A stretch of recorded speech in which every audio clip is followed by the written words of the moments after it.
And welcome to PenPodcast.com with your co-host Nico Penguin of Pen for Hire NYC. Today we are joined by Nicole Winters. Nicole, thank you for joining us today. Absolutely. I'm happy to be here. And where are you calling in from? I'm in Escondido, California, which is like San Diego County, basically. Yeah.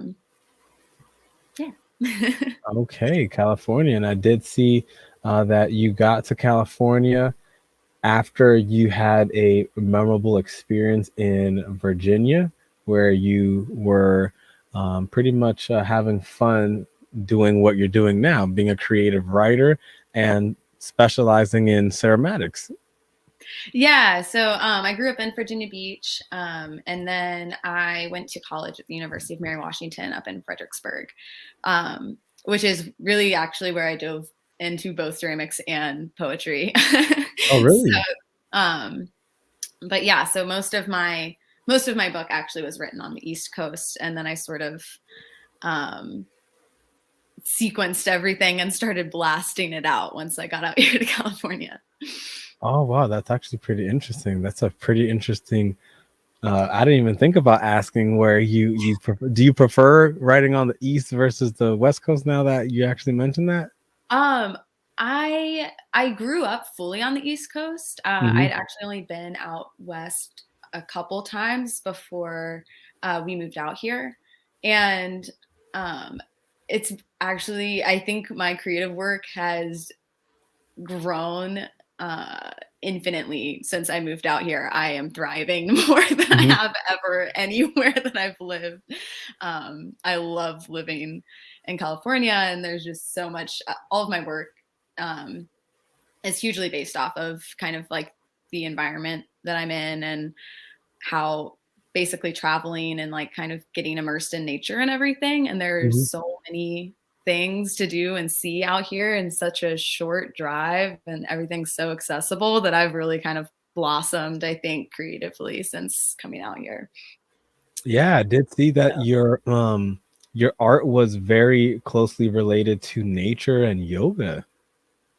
yes, yeah. So I in college, kind of my senior year, I also got certified to be a yoga teacher and got really Oh, wow, interesting. captivated by the field of yoga therapy. And so as soon as I moved out here, I also started studying to become a yoga therapist, which Hmm. has been like a little bit of a slow rolling process. Um, but I think one of the things that like drew me to yoga also, and that like I find to be kind of in common with my creative processes, is I get really into that kind of like meditative state of doing really repetitive things and being Hmm. able to kind of zone in and get really fixated on kind of being in like the present moment. And so I think writing, for one, especially poetry, really kind of lends itself to that. And then also just the way that the processes that I choose in ceramics are very, very repetitive, kind of like time consuming, like Hmm. really getting into being in that kind of present meditative state as well. But in those moments of infinite repetitions that you have to go through that somebody understands, don't you think that in that moment is when the true beauty of said learning and crafting the process? It's like when you're writing, you have to, sit there and you got to read and reread. And by the time you reread it, like a gazillionth time, it's almost like ingrained in your brain. And you just got to, focus on doing it even better. So when you're doing the pottery, wouldn't it be the same that your hands are sore, your mind is tired, but you're having so much fun just doing the same thing over and over again? Oh, absolutely. um, yeah, that's one of the things I love about it. I love how hands-on ceramics is, for one. I love Hmm. that it's like a very earthy medium, which like isn't surprising given just kind of the things that like inspire my work. Right, right. Um, but yeah, I'm like, and same thing. I think that's what drew me into poetry as well, is Hmm. that kind of like looking at it and then deconstructing language in a way that you can kind of paste it back together to create like a fully different experience, and like the way that you can organize words, and like in a very specific way to kind of convey different things. And I don't know, it's like any kind of art, everyone brings a different experience to it when they're reading a poem and stuff. It's like their life experience like vastly affects the way that they interpret and read the work too. So And do you think that you can convey information and storytelling and feelings through the creation? And then is that what inspires you to create the ceramics, or do you just have fun doing it? I think it's a little bit of both. So for my pottery and also writing, like all of the kind of imagery on my work is based off of places that I've been. And that started relatively recently, like within the last probably year and a half, after moving out to California. And I got to go on, like, I got really, really kind of invested in this like camping lifestyle. And so I'm doing that as much as possible. But I was like really hugely inspired by all these landscapes that I was getting out and experiencing, and started like looking for ways that I could like translate that onto my work, but also in a way that, it didn't have to be somewhere that someone had been specifically. Like they could look at the way that it was articulated, and it could maybe like remind them of a place that they had been, that they had like a special connection to. And so I've gotten really kind of like wrapped up in these like really detailed like landscape carvings that like are taking me progressively longer to do. But I do really, really enjoy it. It's cool kind of like seeing a place, like having like a rough sketch of it, and then like translating that onto like a very functional thing that somebody can use like every day. And it's like, I love like the energy that goes into creating a handmade ceramic piece. And it kind of like is like it's more intimate almost in that energy level, like knowing that like all of that time and energy and effort was like put into something, and now that's what you drink your coffee out of every day. Yeah, that's like wild. Yeah. That's interesting. But do you feel that you're capable of transferring that kind of same dedication and set of emotion on over to the writing process? Because one is being hands-on physically, and the other is almost hands-on mentally. Yeah, for sure. So that's the goal, right? As kind of articulating, I guess, like for me and like the way that I write, it's like definitely very like personal and vulnerable. But in that, I want to kind of like create that kind of same connection, where it's like if someone is reading my work, like they're feeling that in a way that is relevant to their life as well, or maybe like it kind of pulls up like the same kind of emotional response. So it's kind of like taking these experiences and then boiling them down to kind of like that, like not like foundational level, but kind of, and then just like, I guess, putting them out there and seeing how people respond to it, which, is art in general. But I think that's one of the things that really draws me to poetry too, is like the kind of artistic quality of it, and this way in which like you learn all the rules basically so that you can break them, and like write in a way that is maybe different in a lot of ways, but also maybe similar, in other ways to other people and other artists and that kind of thing. Now, in you deciding to come out with a collection of poetry, that would automatically mean you deemed some of them worthy and you deemed some of them unworthy, correct? Yes. How does it feel as a creator of poetry that some just didn't make the cut? Yeah, so that's, a whole separate animal, isn't it?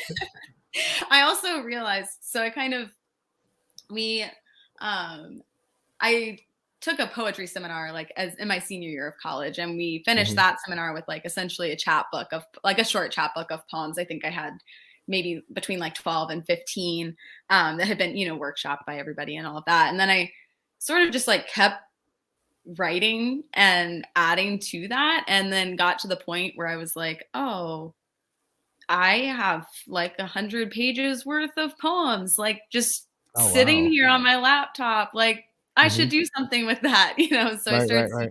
seeing, and I ended up cutting probably like 30 pieces from the collection, not necessarily because I was like, I don't want people to read these, but they just they didn't kind of jive with, I guess, like the rest of the work. And then like kind of fully forgetting that like usually you send out individual pieces to lit journals and stuff before you just like send out a whole collection. I basically just blasted the whole collection out. Um, it was and then retroactively was like, oh right, like I should probably send out some individual pieces too. I think like actually getting anything published was like so far from like the realm of possibility in my brain that I like it didn't like occur to me, to send out individual Hmm. Hmm. pieces. Um and then the collection got picked up, and I was like, oh wait, I did this backwards. Like Wow, but you still did it though, I should start sending other stuff right? out. So um but yeah, so I don't know. It's just I think like the pieces ultimately now that I'm sending out are ones that I feel very connected to, and um, I've labored over for a while, and it's like, you send them out and hope for the best. When you get that email back that it's like gonna be an acceptance, but if it's not, then it's not, and you move on to the next thing or the next lit mag or whatever. But Now, a very quick question regarding poetry, only because this has always been something that I've been nitpicking forever. yes. Does does all poetry need to rhyme? Oh my gosh. I don't think so. None of my poetry rhymes. So I'm on here like calling myself a poet. So I don't think so. I tend to write more in like a free verse anyway. Mm, But I also read pretty much everything. mhm, To be honest, I don't know that I necessarily gravitate towards a specific style. As far as like reading, for myself writing, I'm very interested in playing with language and form and line mm, breaks, and mhm, um, kind of having that visual aspect to the poem structurally. mhm, mhm. Um, so yes, I would say no. No, But only because some people say that it needs to rhyme, and others always have this, that it needs to carry some sort of power or meaning, or as you mentioned, like it needs to look a certain way. It needs to like have a certain sequence, whether it's like going inside out, outside in, or like zigzag. And because I've seen those kind of poems, I've seen the poems that rhyme, and so a lot of people, they have different versions of like what true poetry is. Like there is no true poetry, is there? I don't think so. I think it's just getting that kind of like raw emotion and experience down on the page, and Hmm. kind of whatever form lends itself best to the writer. And I think that's one of the things that makes it so cool as a medium Hmm. is like how different everyone approaches that. Now, what would be your creation process? Because writing poetry for me personally is difficult because you have to choose your words wisely. It's very different than, let's say, like a novel where you're gonna have like 700 pages. With poetry, not only are you gonna have a limited amount of pages, each amount of poem might not span more than an actual page. So what would your creation process be, or what was your creation process Was it just being in class and not noticing that you have like so many poems, or when you were actually creating it, you had like a specific way that you created those poems?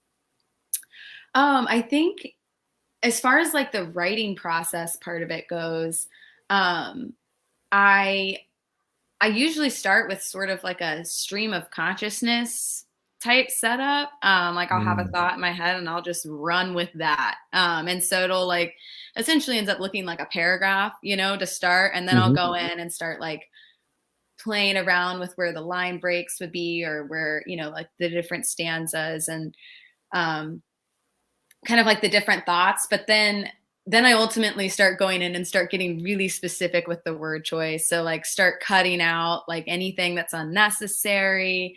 Um, I'll go through and like highlight and circle and like underline words and I'm like, no, like I need something more specific here. And so it like starts Mm. off probably as like this just like word vomit that's like Mhm, on mhm. the page and then I just sit there and like pick it apart and rearrange it until it kind of like turns into what I feel like the core of what that message is like actually coming through. And do you choose the theme per poem, or does it just come naturally to you, or it just hits you?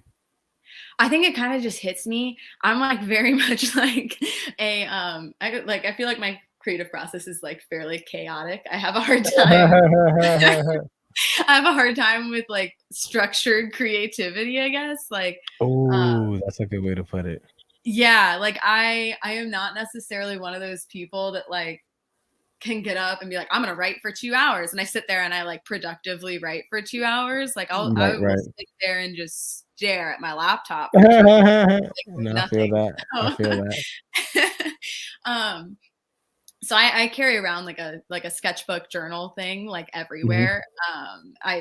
I utilize kind of like the notes thing on my phone, and it's like if I have a thought, like I write it down, and then I'll like circle back to that later. So especially like when I'm out like out in nature and like immersed. I obviously am not taking my laptop out with me most times, but Yeah, you I've could. got Some my people do.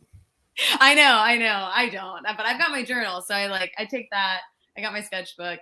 Um, and so that just ends up turning into this just like conglomeration of it's like so many like different streams of consciousness. And then I kind of take that and then I bring it back to the page. And so Hmm. then I'll basically sit down and I'll like type that out, get that on to the screen and then kind of start that paring down process. But I pretty much have to just like strike when the inspiration does. Mhm, Otherwise mhm. No, that's the it's best time. That's the best time. You have yeah, no time better than when the words just can't shut you up, pretty much. absolutely. Now, do you do anything that increases that amount of words that are essentially productive words regarding your poetry? What do you mean? Or for example, like, in my case as an author, my way to instigate that productivity would be to sit down and just open a blank uh Google document until something hits me where I actually do right. Or like something else that I could do is just like go outside and walk, and then after I come back, I'll have some fresh idea because I was walking around the neighborhood, and a lot of the times I'll use that as like my muse to actually write, regardless if I'm, hitting a blockade or not. Yeah, so I would say probably my biggest source of inspiration is like just getting outside and Mm. being out in nature, like whether that's at the beach, whether that's so like this book is mostly beach related because that's like where I spent most of my time Okay. when I was living in Virginia was I was at the beach as much as possible. Yeah, because I Um, like the cover. It's like a wave, right? yeah, actually Okay. my best friend took the photo from that. Oh, I was gonna ask you, is that a drawing or is that like a photo? Because it's so cool, but I'm just like, I don't know if it's like a drawing or it looked like a wave, and I didn't want to be like stupid and be like, that's a sand dune or that's like a mountain. It's like No, that it is a, is. a Yeah, wave of it's a water. Okay. wave. He got really into surf photography, and so he has all these absolutely gorgeous photos. And so once I realized that I got to send in cover art, that was like my first choice. I texted him and I was like, "Hey, Oh, you you have got to any pick? pictures from back home?" You were able to pick the cover? Yeah, I was able to actually Oh, send in cover art great that I chose, choice. which was It's really, a really great cool. choice. Yes, the Yeah, way that that was. it's focused and then the background is all like fuzzy. Oh, I know, it's gorgeous. Oh, It's great. like, That's a it's great shot. so Like, wow. gorgeous. Yeah, his Oh, name's by the way, the Colton title's Zobel, oh, so. what was the name? Give him a shout out. Colton Zobel is the photographer. And he took a very good shot for Brackish, which is going to be Yes. available very soon. Not yet available, but it will be, correct? Yes, yeah. Oh, it is available for pre-order through the press. So through Finishing Line Press, it's available. And then it'll be published in August and should be available on most major platforms like Amazon, Barnes and Noble, that kind of thing. Oh, okay. No, I just wanted to give you a little shout out there that Yes, thank you. you can pre-order her Trying to material sell as now. many copies as possible. Right, right, right. And so when you were going through the creation process of the material, were there any poems that you immediately knew like, okay, this needs to be like the first one that everybody sees, or were you more so like, you know what, however it sits on there, it doesn't matter, or you were like, it has to be in this particular order? Yeah, so I once I realized that I sort of like had this stack of work, I was like, "Oh yeah, this could be a book." Mm-hmm, mm-hmm, And so I basically like printed everything out on like just singular sheets of paper and like mm-hmm. laid it out on the floor. And started kind of rearranging things um Wait, until wait, I you laid out the poems like oh what, like yeah, postcards, or what do you mean? How like did you on like full 8 by 11 sheets of paper. Oh, really? And so Well, you needed real oh visuals, yeah, huh? oh yeah, I'm a very visual person. um, and so I printed all these things out, was laying them out on the floor. And there were a couple actually that I wrote kind of after that. So I ended up like cutting some pieces and then Mhm, I mhm. wrote a couple pieces to kind of fill in the blanks, where I felt like, oh, this needs like a little bit of a transition piece. And so I think there may be like 3 or 4 poems that kind of came after that, like sequencing start, I guess. But yeah, most of them they just like kind of wrote organically, and then I took that and reorganized it in a way that gives it more of kind of a not like a journey, but like a storyline, I guess, like throughout that kind of carries you through the collection. Hmm. And so it's I would assume something that uh when you put it together and you reviewed it and you had other people let you know, like, did anybody let you know, like, this poem needs to go first, or this one needs to be the last one, and you're like, but I already came up with the order I like though. I actually no, I didn't. I sent it to a couple people, and no one actually said anything to me about the sequence scene. Okay, okay. um, I think like I definitely was like wanting some constructive criticism Hmm. on that, but I didn't actually have anyone talk to me about rearranging anything. Um, which is interesting now that you bring that up. It never like I don't know, it didn't really like occur to me, I guess, that I hadn't gotten that feedback, but yeah. And has anybody given you any critical feedback that's been a little bit like getting in your feelings, and it's like, well, I need to step back and just like review, are they right about this, or so far everyone's just giving you thumbs up?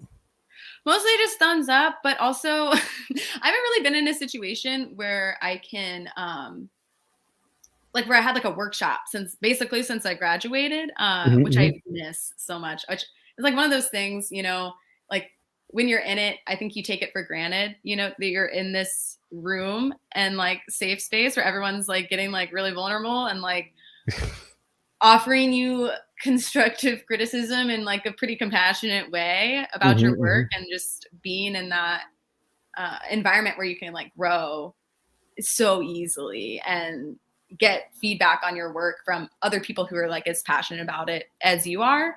I haven't been in that situation and I miss it.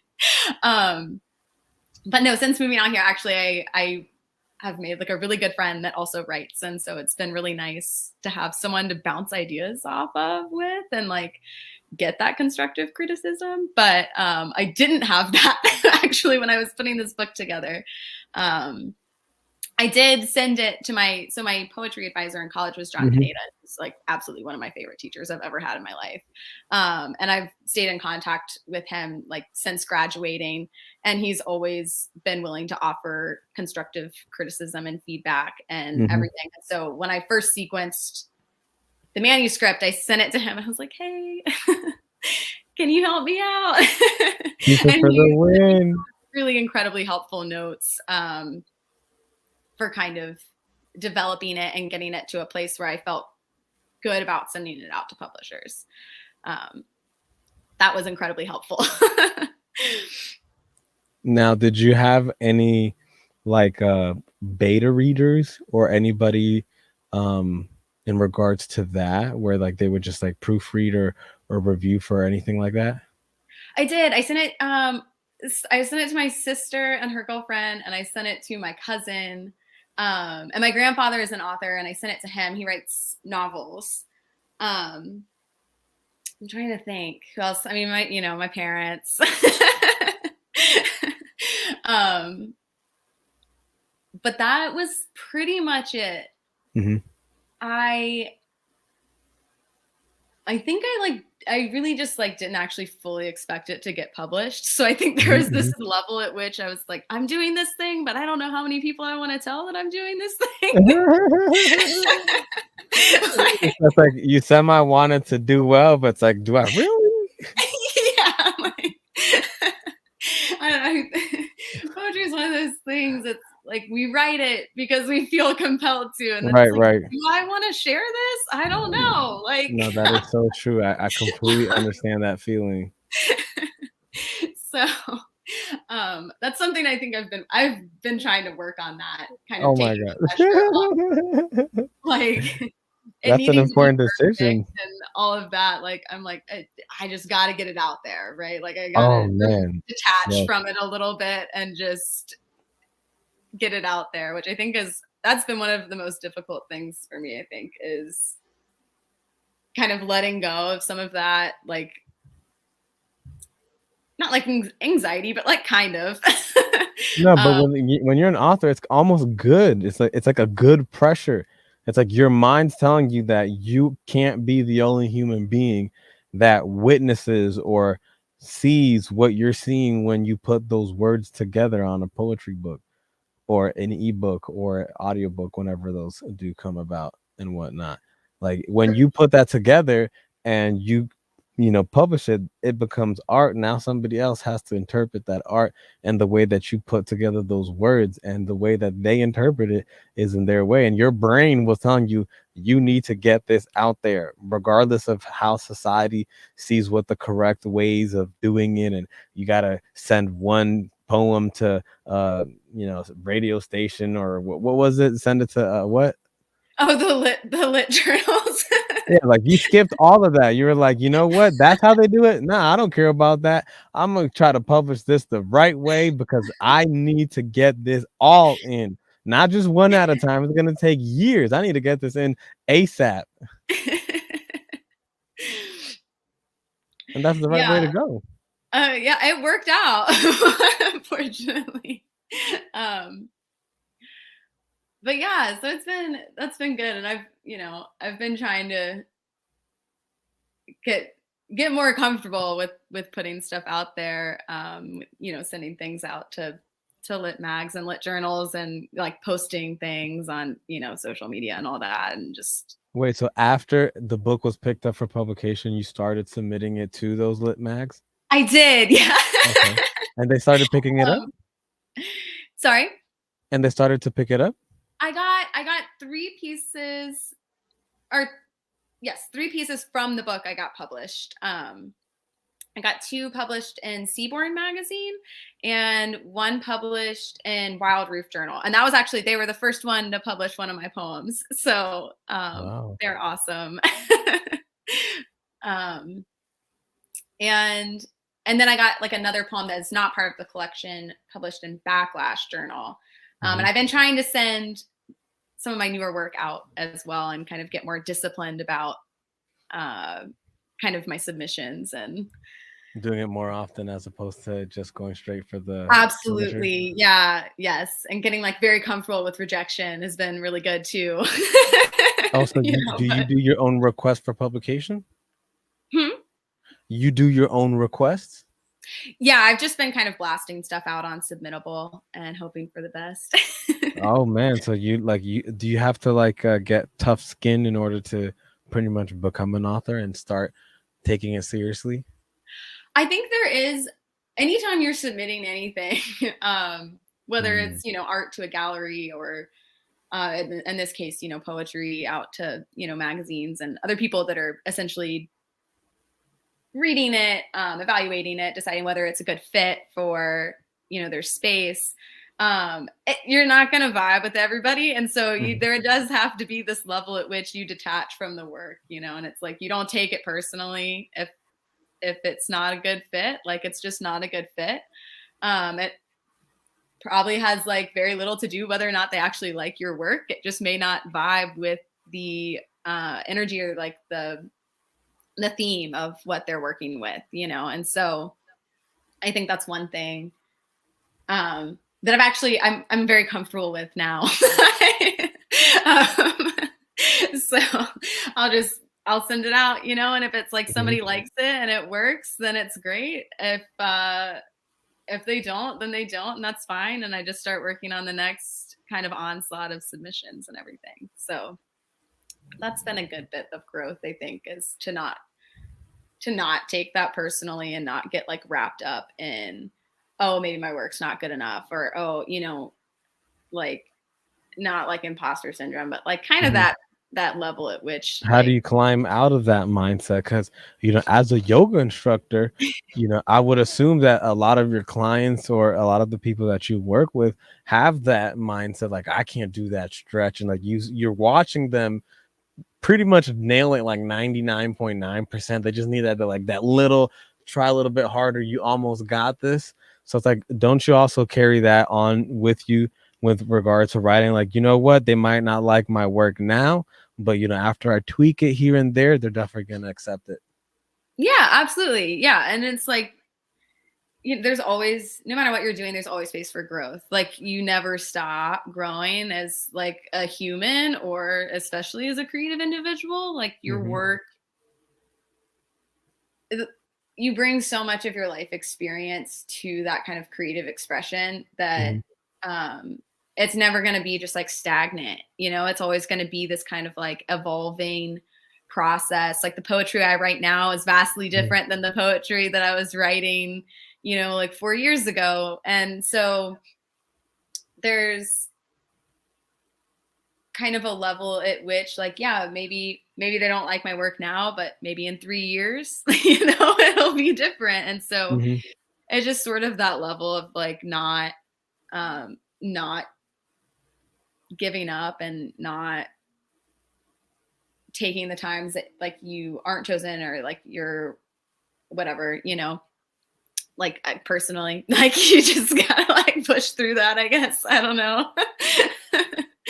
Kind of like anything else. I think one of the things, honestly, that helped with that was being an art major. A huge kind of part of the studio art thing is you would have critiques, and especially my senior year, one of the things is like our whole class, we were all like working in different mediums, but we would have these like full faculty critiques. So it was all of the art professors in the program would go around and critique your work. And you just like have to have tough skin in those situations. So I'm assuming it wasn't the nicest of critiques at times.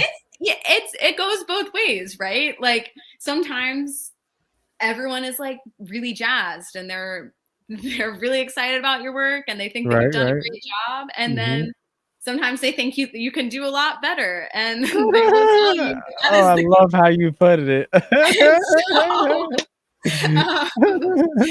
And so there has to be this level of like emotional detachment. Like once you put it out there for other people to read, you just have to accept that they're going to bring what they bring to it, and not everyone's going to like it. But it may resonate with some people, you know? And Mhm. so then that's that's what the focus has to be. Like you never know what life experience someone is gonna bring, and kind of have that perspective with your art, and not everyone's gonna like it.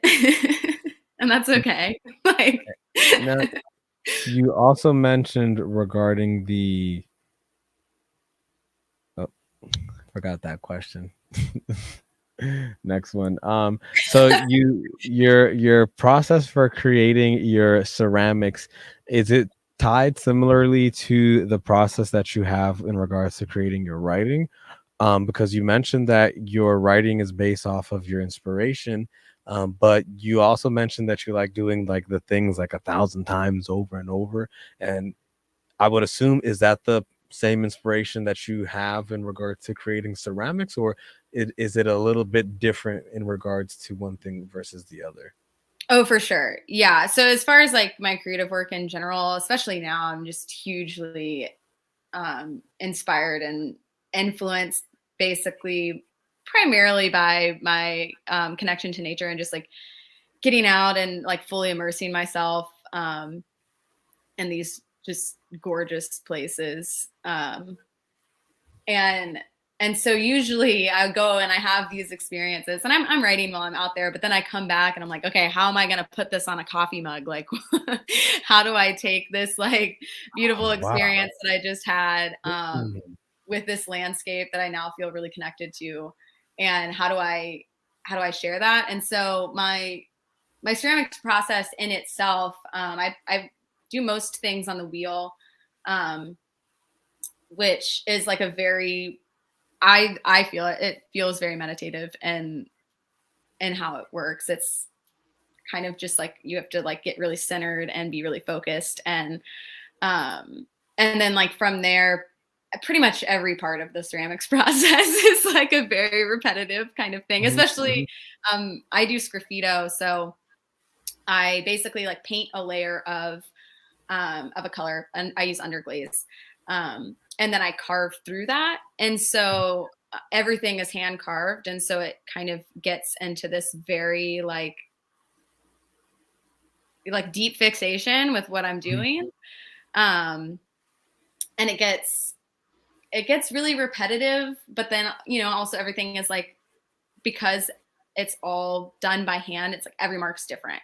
So it's like, though I'm doing like the same imagery, it's no two pieces are going to be the same, just like inherently. It's like that's kind of like how a handmade piece works, right? You can't, it's not right, factory right, right. produced. You can't all be super, I mean, there are ways to make that. That's not who I But am. I'm very much of yeah, like yeah, I would say, but you technically wouldn't even want it to be, you wouldn't want the same thing versus another. You would want yours to be slightly unique. You would want if you were gifted to somebody else, you would want that one to be slightly unique, so that way you can genuinely say that's, oh, there's only one of those in the world. for sure. Yeah, exactly. So yeah, so they're all, each one's a little different. Um, but it's been really cool. I think one of my favorite things is, people will email me, or DM me or whatever about like a certain design. If I come out with a new one, like, oh my gosh, that reminds me of this place, that I went with my family. Or Hmm. like I had a woman that like there is like a alpine lake up in New Mexico that I did, or is like now one of my designs. I came back and like Uh-huh. sketched it, put it on a mug, and I had a woman message me, and she was like, "This looks exactly like the place in, Colorado where I used to take my dog like all the time." And it was like that was, and so it's like stuff like that I think is really cool, because it's like I'm carving these places from experiences that I have, but I'm trying to translate them in a way that when somebody else looks at them, they're like, Hmm. oh, that reminds me of this place that I have this deep connection to. And like, that's where like they connect to the work. I think that there's something like really special in that. But I also think that when you read somebody else's writing, it's like a very similar process. And Mhm. so I think that's kind of one of the ways in which the two like coincide for me, is that like, yes, I may be writing from like a very specific personal experience, but the hope is that it resonates with someone else who maybe has like a fully separate life experience, but they're still like feeling the same kind of like emotion, or, you know, processing life in a similar way, or like going through kind of a similar um like transition or something, you know what I mean? And it's like having that level with like connection with the reader, or with the person that's buying your work, or, you know, whatever it may be. Now, if you had a choice regarding an impact that you have on, let's just say, one person, what would you want that written material, Brackish, to do for that individual? Do you want them to have that similar uh, experience that they have with your ceramatic art? Yeah, I think just like that moment of connection, on, especially with writing, like kind of like that on like on an emotional level. I think the work that I feel most drawn to is stuff that I connect to on like that kind of deeper emotional level, where it's like, Hmm. wow, Hmm. like this speaks to me on this level of like I feel these things too, kind of thing. And Mm, it's like connecting with just like other humans in this, you know, experience that we have, like being humans. right. um, Facts. it's like a really special thing. And I think being able to do that through art is really cool. Now, what was your absolute most fun moment that you had when you were actually creating the poetry? Oh, um, Because I know you had to have a lot of fun moments, but what was the most fun you had? yeah, I, that's hard. All right, top three moments that you had. Um, I think as far as like putting the book together, I guess Hmm. goes, sequencing, while kind of vastly overwhelming, is also really fun. Hmm. um, like organizing things that weren't necessarily like written with the intention of turning them into a story, and then like organizing them into in a way that translates into that, was really cool. Um, and I think now writing, easily like the funnest part for me is having the experience. Hmm. Like just like getting out there and kind of exploring and having all of these, um, you know, like adventures and stuff, like out into the wild, and like getting to see all these beautiful spaces. Like that's such a huge part of my creative expression now, that I can't even like separate the two. It's like I Uh-huh. start to feel stir crazy, and I'm like, I gotta go. Like I gotta get out and, you know, go sleep in the woods for a couple nights or something. Like, um, so I think that's like a huge part of it. And then um, I love like the moment that a poem feels done. Like that Mm. is like so satisfying. Like the moment that you like read through it for like the 300th time, and you're like, this is it. Like I've finally gotten it down to where I want it to be, type of thing. Because it takes a while to get them there, you know? Like you just like labor over this like not super long grouping of Hmm. words for just ages, and then like it just finally, I think there's a moment where you're like, oh, this is it. All right, It's now I time, have you know? such an important question. Oh my, like you made me realize like I need to know the answer to this. In your eyes or in your mind, what constitutes a completed poem? Oh Oh What god. what like how what makes you say done? Because when you said that feeling, like I've never experienced that feeling.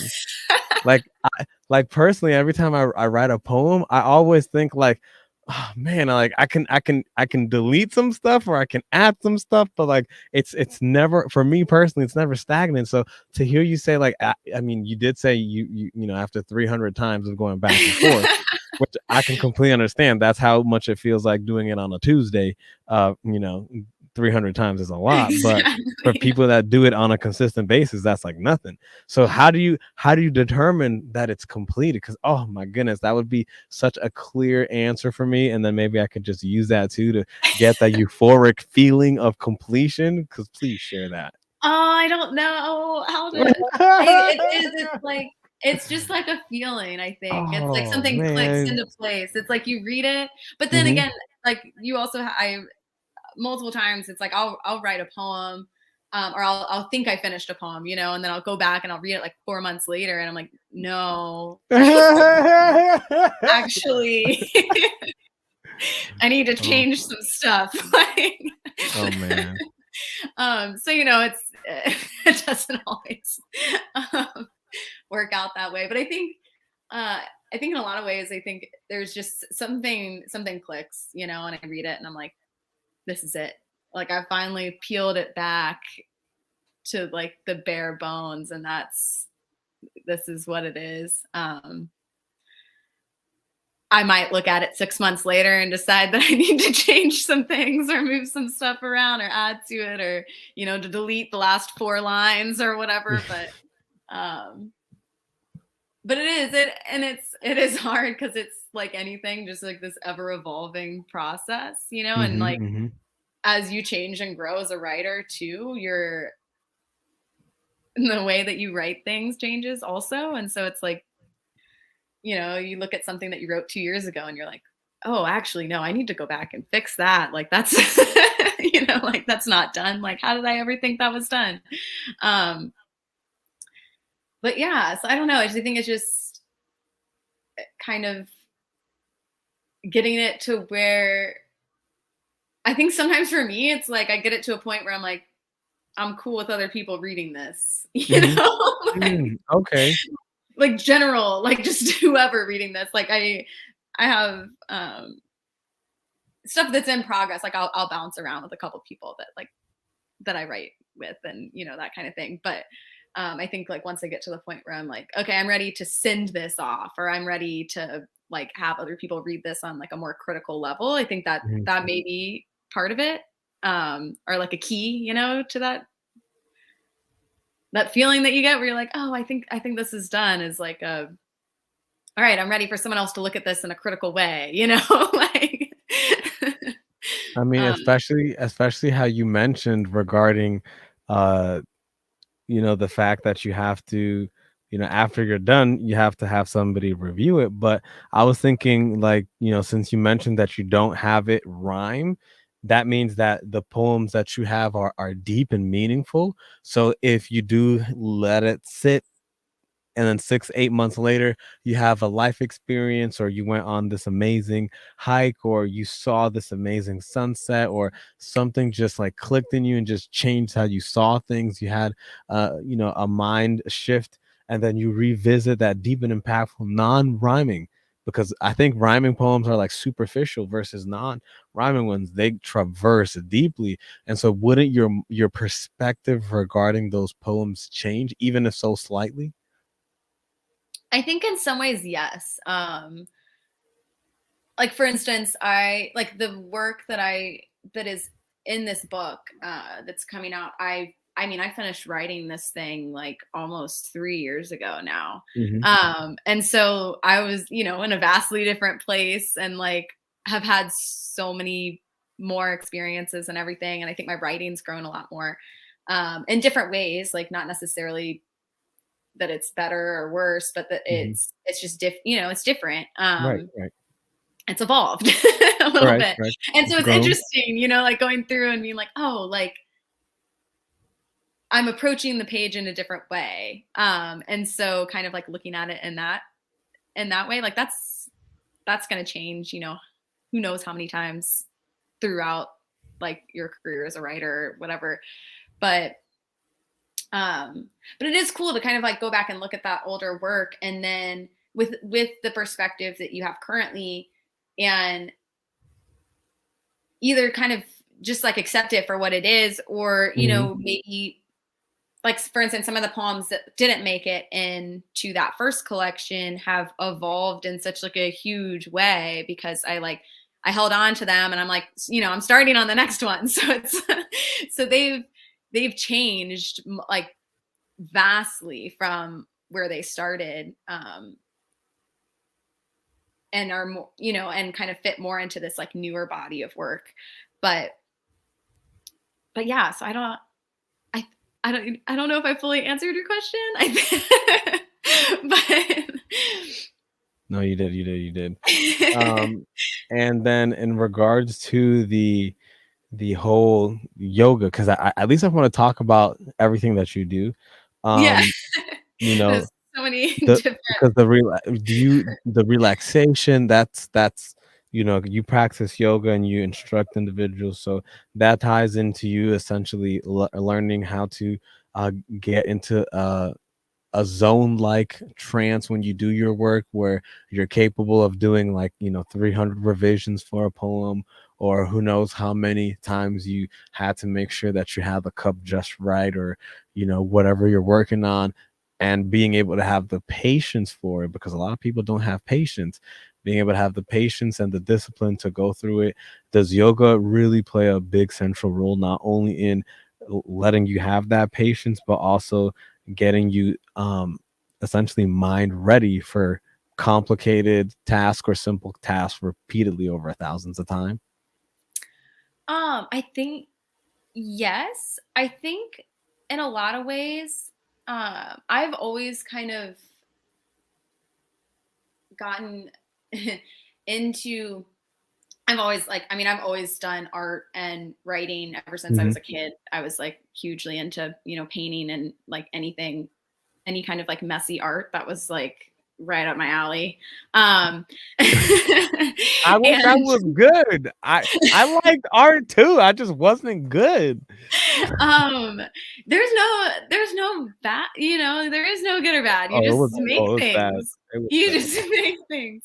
But I always, I think my process in general, I have the tendency to get really fixated kind of on the details. Hmm. So like even in school, if there was an assignment that required any kind of drawing or like artistic element, I mean, it took me probably like 80 times longer than it should have, because I would get Mm. so jazzed about that part of it that I was like, I'm gonna make it perfect. And like, I'm gonna spend a lot of time doing this because it makes me happy, and then like the other stuff will just be the other stuff, and like that kind of thing.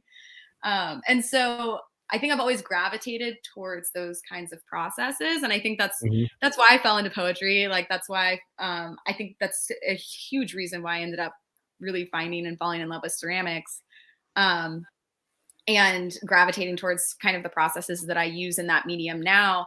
And I think what got me into yoga, I had just sort of started doing it actually as a means for cross training for running. I ran competitively Mm. in high school, and like I was going into college and was going to run competitively in college. And I was like, oh, I should probably stretch. And so I started going to yoga and was instantly hooked. I think that when you're in the practice and you're like really So kind you of dropped running focusing for yoga? on, well, no, I dropped running because I got injured Oh, okay. way too many times. Um, and then yoga fixed me. So it Yeah, I was know, right? That is a so whole cool. transition. Yeah, I want to know, like, what happened? You just, well, hold on. I need to know why. Oh, okay. That's so No, I cool. got a series of like pretty bad overuse injuries in college. Wow, Running so cross yoga country into really that. came in handy. Wow, look at that. And so yeah, and so then yoga really kind of like my kind of love and passion for that really grew and blossomed, and I saw Oh, the what ways a in which it crazy like really helped coincidence. me, in which I benefit from it. And so then I was like, oh, it would be awesome to share and teach this to other people. And so I got certified to be a teacher, and that's that that's how that happened. But it's like when you're in that practice, you're very present. You're very Mhm. kind of focused on, like, you're very in your body, kind of like on that like deeper level of awareness. Like you're really focused in on your breath, and you are like really just fully kind of living in that like present moment. And I think the reason that I really got so into it as quickly as I did was because that was kind of the same feeling that I felt when I was really kind of like deep in the zone writing, or when I was, Mhm. making art. Is it like access that same kind of presence and just like kind of like hyper fixation, but like just level of like awareness and being to be fully invested kind of like in that moment without like being really concerned about anything else that was going on, and like time just sort of like falling away as you get like into that like zoned in space. Also, it pretty much allowed you to tap into that kind of mindset more frequently because you're capable of understanding how to relax and de-stress, whether you're in nature or whether you're in the studio or you're just writing. It's allowing you to, calm down in those stressful and anxious moments, tap into the present, and just let your art speak. Yeah, absolutely. Interesting. Yeah, I did have one question because the question that I forgot earlier came back to me, and I Yes. remember now. So you mentioned earlier that the theme was either accidentally based off of water because of the location and constantly being around water. Now, when you discovered the theme regarding it being aquatic and whatnot, did that lead for you to have the idea to get the cover picture being that, or did you figure out that it was aquatic and then that picture was already there and you were like, that is the one that correlates to this? So I wrote all of those poems like when I was living on the East Coast, and I'm like such a huge beach person. Mhm. I like, even when I was in school, I was like, I gotta go home like once a month. I gotta like be at the beach. Like I can't. Like I love being in the mountains and I love kind of all of that, but I am like so hugely just an ocean person at heart that like I needed to be back there. Mhm. Um, and so um and I think because of that, like a lot of my sort of experiences, like being like fully immersed in nature and kind of like feeling kind of like that presence and connection, were like through kind of that very deep connection that I feel with, the ocean and like being at the beach. Um and so a lot of like all of the most of the poems are like just hugely kind of influenced by that. And so that theme was like already present. But then when I found out I got to choose the cover art, I know, like, Colton's an amazing photographer. He's like my best friend. And so I was like, that would be really cool to have one of your pictures on the cover of my book if you're down. And he was. And I knew he had some photographs that were taken like from Virginia Beach, like Mhm, mhm. where I grew up and everything. And so Oh, I so basically that's was like, from "Hey, there? do you have any of these images, that you think would work?" And then he sent me that one, and I was like, "That's perfect." And so that's how that came to be. Wow, that is interesting. Yeah, I had to ask because when you mentioned that theme and that running, and you're like, I just looked at it and I was like, yeah, it's like based off of water, pretty much. Like, Oh, and also I wanted to ask, did you decide the title Brackish on purpose? Yes. So that actually was the title of the chapbook that I finished college with. So when I finished my poetry seminar, my senior year, um, I think there were like 12 to 15 poems, I think, total, for like our little like chapbook that was like our semester long project essentially. And so the Mhm. title for that initial kind of core group I had picked out as Brackish. Um, Kind of like living in this idea of like, like the mixture, like brackish water being the mixture of like salt water and fresh water, but also kind of like translating to this idea of like just kind of like that mixing of things. And so it was like obviously there's this very pervasive kind of use of, you know, ocean and beach imagery and all that that carries throughout the book, but it's also kind of used as like a lens in a way for like how I am like processing kind of life and life Mhm, mhm. experiences is like hugely kind of like processed through that imagery. And that's like kind of the vehicle for like how a lot of these things came to just like be poems basically. And so for me, it felt like Brackish felt like it, you know, it encapsulated that, Mhm, like that mhm. idea of like mixing like kind of my experience and then translating it in a way that hopefully is it resonates, you know, with people besides just me. Um, um, and then as I kind of like kept adding, I was like, no, yeah, this still works. Like this, Right, right. I got really kind of hung up on that idea of it, and so it just stuck.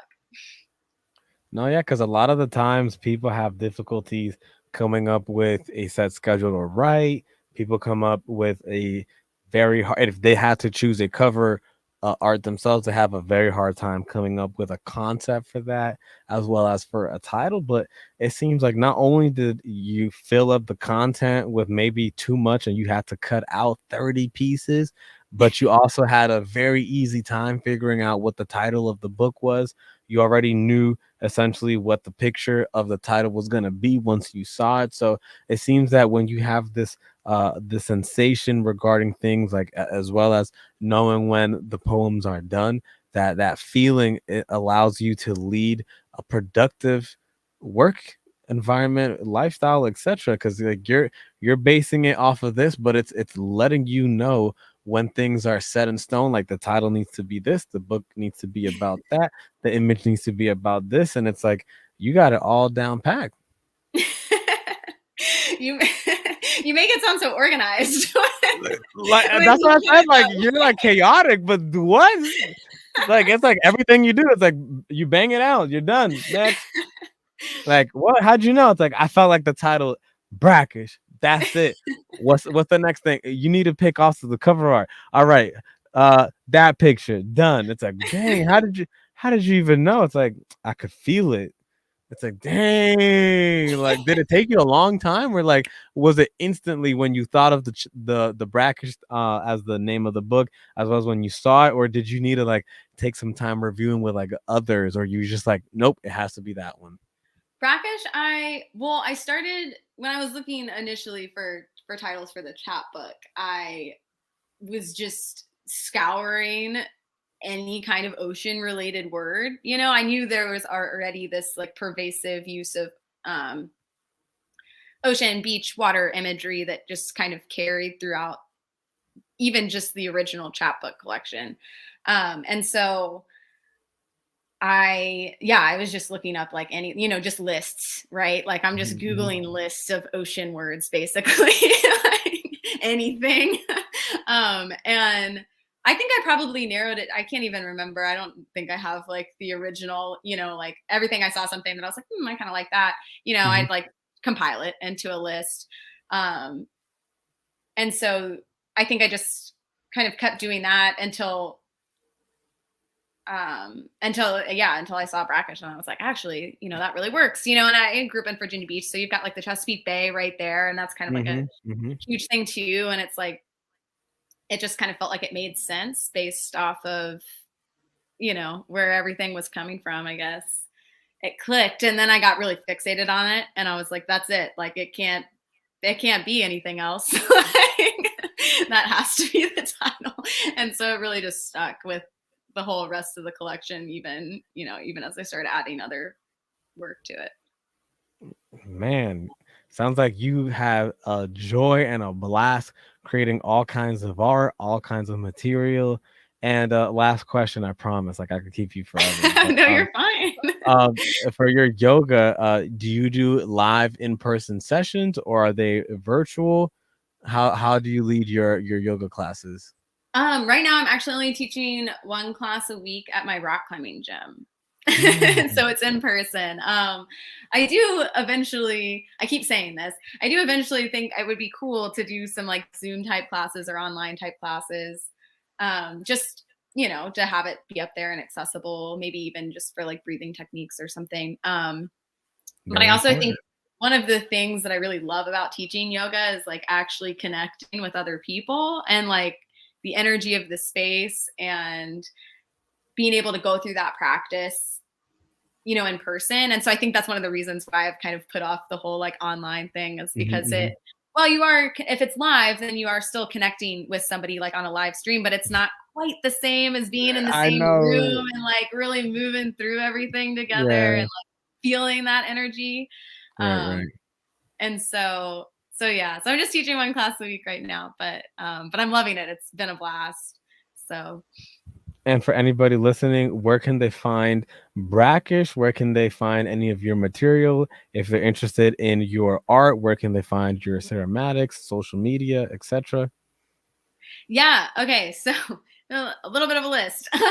Go for it. Go for it. So my book Brackish is currently available for pre-sale through Finishing Line Press, and so you can get there through their website by searching it, or you can go to my website, which is just NicoleBethuneWinters.com, and there are links to like from there you can get to all of my stuff. So actually, just to make things easy, that's got all my social media links. It's got my link to my pottery website where I sell my artwork. Actually have developed kind of like a brackish merch, like book swag kind of section of Mm. that as well too. Um, but yeah, and you can get to Finishing Line Press and like the order page from there also. Um, but yeah, social media, yeah, everything you can get to through my website. So just be NicoleBethuneWinters.com.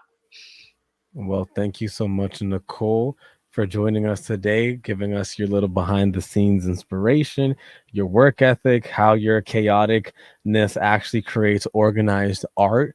Like amazing ways that you're able to use your emotions to sense out when things are completed, as it's been working so far from not even knowing to submit literary pieces one at a time and just going off for it and just hitting that homer on the first swing at bat. Like, wow, congratulations. Thank Hopefully you.